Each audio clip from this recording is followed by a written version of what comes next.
Hello there, everyone. This is Ocean J Master, and I'm here for the episode 5 breakdown. Remember, this is only things that I catch or things I feel like worthy of putting in here. So if you want more breakdowns, you guys can watch this, but then check out other things. Because honestly, there's probably some things I did miss.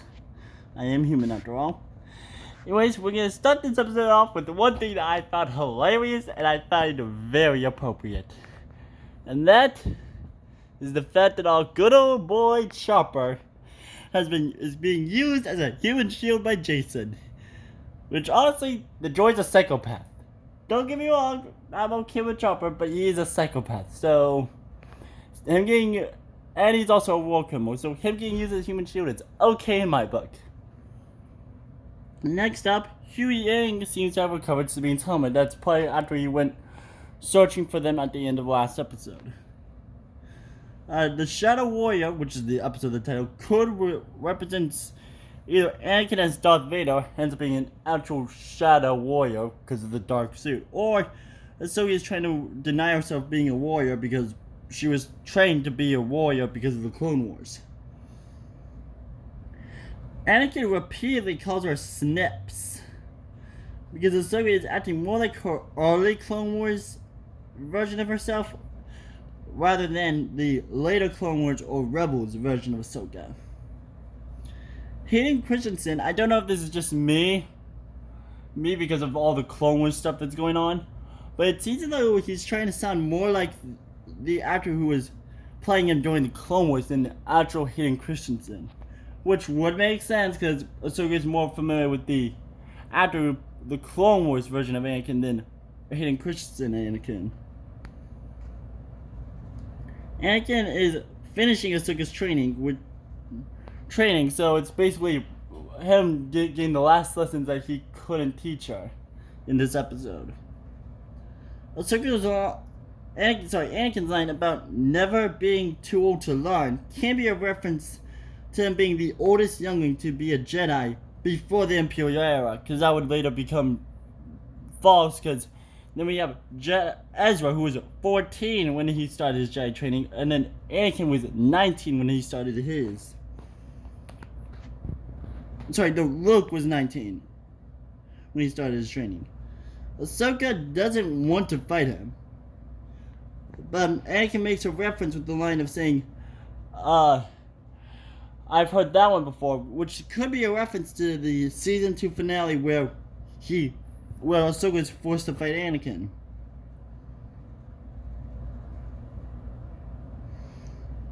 And it's probably also a reference to Ahsoka saying in season 2, I'm not gonna leave you, not this time, after she saw what Anakin became. Which is actually another reference to her one of the most regretful decisions she made, which was in season 5 of the Clone Wars, where she walked away from the Jedi Order. But then she was forced to kind of leave because Ezra grabbed her and pulled her into the world between worlds in season 4. Jason is force sensitive, and it seems as though he can sense Ahsoka fighting with Anakin. To have a reference is Leia as Senator Organa. Now, Leia was a part of the New Republic Senate. We know that for sure. And she is buying time for Hera. Now, this is important because Hera did meet Leia met Leia in season 2 of Rebels, titled Princess on Lothal. This is back during the era where they would pull in original trilogy characters. This was actually, no, that was in season 1. Season 1 had a lot of original trilogy characters just put in there to get fans on the show, to watch the show, but they did do a good job of doing it, though. So there's that. Hu Yang references Kanan Jarrus as Jason's father, although Hu Yang would be more familiar with Kanan's birth name, Caleb Doom. So it seems as though someone, possibly either Hera, Sabine, or Ahsoka herself, possibly Ahsoka or Sabine, caught him up with what happened with Kanan and Caleb Doom being one and the same. Teva, after hearing Jason's father was a Jedi, is like, well, what are we standing here for? Let's just go. That is okay in my book. Ahsoka is slowly going back to her more acrobatic and effective fighting style. Basically, she was more of an acrobatic fighter, which made it more efficient for her than Anakin's style. Ahsoka is transported to early battles of the Clone Wars, which take place either in Season 1 of the Clone Wars or early Season 2. Because of Ahsoka's line that says, "This was one of our first missions." And this is where we get the fan service, people, so buckle up. We see Phase 1 clones with the regular white armor, and some of them with the blue and white armor. We see ATT walkers, Republic LAAT gunships, and we see non-clone trooper Republic soldiers, most likely malicious soldiers. They seem to both be Twi'leks, like Hera. Then, we see none other than the myth, legend, the man himself, CT-7567, aka Captain freaking Wax. We see him twice, actually. We see him in the first flashback, because he's talking with Anakin and the two Twi'leks. We actually see his pauldron, his camo, he's wearing the Phase 1 armor. Then we see him again on the Siege of Mandalore with his Phase 2 helmet. And we get to see him talk in that one. But the markings on top of his helmet, you'll have a better chance to see it in the Siege of Mandalore scene, but if you pause and see it, you see two blue markings above the visor. Those are called Jegais. They are a Mandalorian symbol of honor, and is the highest rank of honor one can receive on the battlefield. Rex sported this throughout in fact, we see Rex with that symbol throughout the entirety of the Clone Wars, and every time he had his helmet on in Rebels. We also see that he still has the rangefinder, which is an add-on for the helmets. And during the Siege of Mandalore, we also see the Mandalorians, which were the Mandalorians with the red and black paint jobs. Those are Mandalorians that were loyal to Maul when he was ruling Mandalore. See Rebels and Clone Wars for that.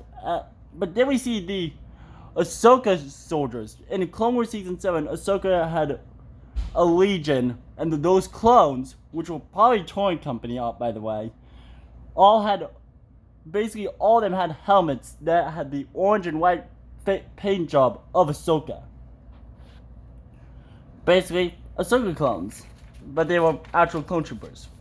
Rex was one of the few clone troopers, besides Jesse, of course, to not wear that kind of helmet. Then Anakin turns back and forth from Anakin to Vader throughout the flashbacks. And then Hu Ying's line of Hera doing things because she cares, and that's why people like her. I think that's supposed to be directed towards the fans. I feel like that was Hu Yang accidentally breaking the fourth wall for some reason. Anyways, Anakin doesn't recognize the Siege of Mandalore, which makes sense. For those of you who were confused why you didn't watch it, it's because, well, certain references why. But basically, during this time, Anakin was with Obi-Wan at the Battle of Coruscant, which was in the beginning of Revenge of the Sith. So that's why Anakin's not there. The blue lightsabers, though, that's another sign that, this takes place then. Because before the Siege of Mandalore, Ahsoka's lightsabers were green, as you saw in the first flashback. But then the second one, the Shoto blade, the smaller one, was more of a yellow color. And I have a small reason to believe, maybe it's more hope than belief, that when Anakin is talking about inheriting knowledge, it could be knowledge about becoming a Force ghost. Because we know he inherited that knowledge from Obi-Wan, and Obi-Wan inherited it from Qui-Gon. So yeah, Anakin's lightsaber becomes red when he attacks her during the Siege of Mandalore. And that flashback stuff. Ahsoka is now finally actually getting back into her full acrobatic style. I believe it was during that fight that she's finally getting more acrobatic. We can't really see in the world between worlds because there's basically a big endless void, and it's really hard to be acrobatic there. So I'll give her leeway with that one. And then Anakin had a yellow eyes during the fight, from when he attacked her during in the flashback of Siege of Mandalore to their fight in the world between worlds at the end. That is, his eyes are yellow, and then they turn back to blue. And I feel like the line of "There's hope for you yet," that sounds like something I swear he may have said that in the 2008 Clone Wars movie, which Ahsoka debuted in. It just gives me something that he would say. I could be getting it confused with another equally line of that Anakin told her in that same movie, which was, "You never would have made it as your." Sorry, I'm gonna do the full line. It's, "You're reckless, little one. You never would have made it as Obi-Wan's Padawan, but you might make it as mine." That could be his own way of saying it. But back to it. And now, after she wakes up, after they save her from drowning and stuff, we finally get what some people have been waiting for since Rebels Season 4. And that's Ahsoka the White. Basically, what we saw in Rebels Season 2 to The Mandalorian was Ahsoka the Grey. Basically, if you've seen Lord of the Rings, and you know Gandalf transformed from Gandalf the Grey to Gandalf the White. It's basically that. Anakin's fall was Ahsoka's weakness and fear. That's something that is dressed upon a lot in this episode, because that's the reason why she's hesitant to become a warrior again. Then Teva explains giant space whales to the New Republic stuff, and actually when I heard that he said, "Yeah, you're not gonna believe me if I told you, but I'm gonna do it anyway," I laughed because I know, yeah, giant space whales will lead him to Thrawn and save Ezra and Sabine. Just hilarious, I'm sorry. Oh my. And the Space Whales bond is something we've seen in Rebels Season 2. Not much new information there. But one thing I realized is that when Jason was talking about Ezra, he called him just Ezra. Now that's just intriguing because in a former episode, he calls Sabine Auntie Sabine, which I may be stretching here. It's not a big stretch as the Force Ghost stuff, but in the Ghost family, Ghost Crew is basically a family, so I would not be surprised, nor would I be disappointed if Jason sees Ezra as like an adopted brother or something. And it's not far out of retrospect either. And that's all. They leave with the prologue and go off to find Sabine and Ezra. I, however, do have one thing, and that's the fact that I don't think we're gonna see Captain Rex at all. We saw him in flashbacks. I think that may be all we get. As much as I hate to say it, I want to know a definitive conclusion to Rex's story, as much as anyone else probably does. But I don't think we're gonna get it. Maybe in a season 2, maybe we'll get it in the Mandalorian movie, who knows. But as of now, I don't see Rex appearing. Maybe he'll appear with Hera? I don't know, we don't even know where Rex is at this time. For all we know, he could be dead because of his accelerated aging. And if I'm doing my math correctly, he was born 32 BBY. So by the time of the Battle of Yavin, aka A New Hope, he would be 32 mentally, but physically he'd be 64. Now Ahsoka takes place around 9 ABY, 9 years after the Battle of Yavin.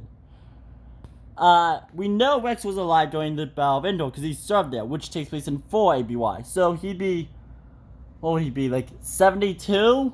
Hang on. Let's see here. 8 plus the 64. Yeah, 72. Plus the 10 years he would.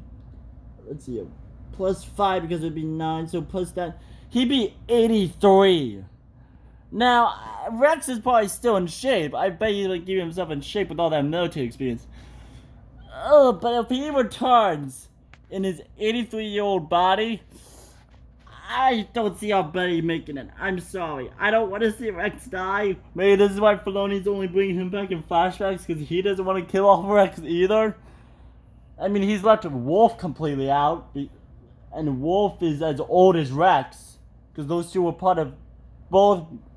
We know Rex was a Generation 1 clone, which means he was born in 32 BBY. Wolf, I believe, is most likely around the same age. Maybe he'd be 1 year off, but that'd be all. So, I don't know. It's gonna be sad if Rex does come back. I know what will happen. I know there is a good 99% chance Rex will die. Maybe he gets to live on Lothal for the rest of his life in happiness. Maybe he and him and Wolf return to, what was the planet? I think it was Cetos. Cetos? I think it was spelled with maybe they was went back to the planet they were in season 2 of of Rebels, where they were living out in exile before the Rebel crew came. I think it was Cetos. Don't quote me on that. But I don't see Rex making it.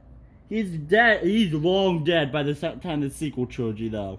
No amount of that stuff can stop it. Kix is the last clone during that era. And he only made it because he was put in hibernation, basically, in a stasis pod. In fact, he was probably around during the time of the sequel. In fact, I think he was in the sequel trilogy. Or at least he was alive during the time of the sequel trilogy. Anyways, that's all, and may the Force be with you.